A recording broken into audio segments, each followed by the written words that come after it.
अभी तो पता नहीं है कि कितना नुकसान कितना पहुंचाया गया है। जो ईरान की जो परमाणु फैसिलिटीज़ थी उनको कितना नुकसान पहुंचाया गया। अब अमेरिका के जो राष्ट्रपति हैं वो तो ये दावा कर रहे हैं कि बिल्कुल हमने ख़त्म कर दिया, ज़मीन बोझ कर दिया उसको। लेकिन क्या एक्चुअली वो हुआ है? क्योंकि कुछ ऐसी भी खबरें आ रही हैं जिसमें यह बताया जा रहा है कि वहाँ से कुछ सामान ऑलरेडी निकाल लिया था ईरानियों ने।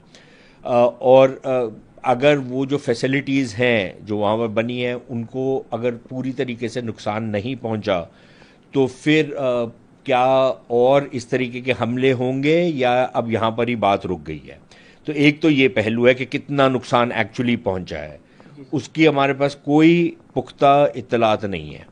दूसरी चीज़ ये है कि अगर नुकसान पहुँचा है या नहीं है, ईरान अब क्या, उसकी क्या प्रतिक्रिया होगी?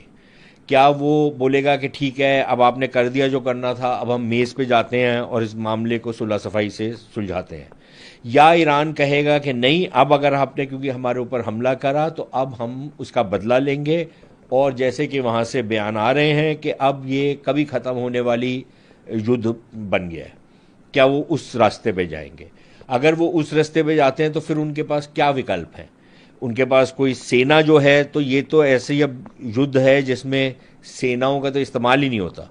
यहाँ तो हवाई जहाज़ और मिसाइल्स और नॉन कॉन्टैक्ट वॉरफेयर जिसको बोलते हैं वो हो रहा है। तो ईरान के पास कुछ मिसाइलें हैं, वो क्या सिर्फ इसराइल के ऊपर दागेंगे कि या वो अमरीकी जो अड्डे हैं उनके ऊपर भी दागेंगे?